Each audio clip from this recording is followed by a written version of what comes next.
Hey guys, welcome back to yet another interesting video of How Logical, and in this video I am going to show you how to delete a board in Trello. So without any further ado, let's dive right into this exciting video.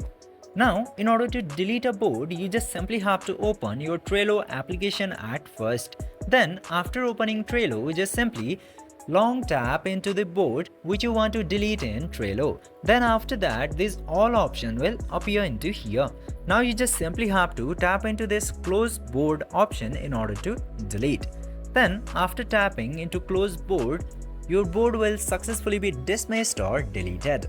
This way you can easily delete a board in Trello. I hope this video was helpful for you. If yes, don't forget to like, share and subscribe to the channel to never miss another update. Thank you for watching the video.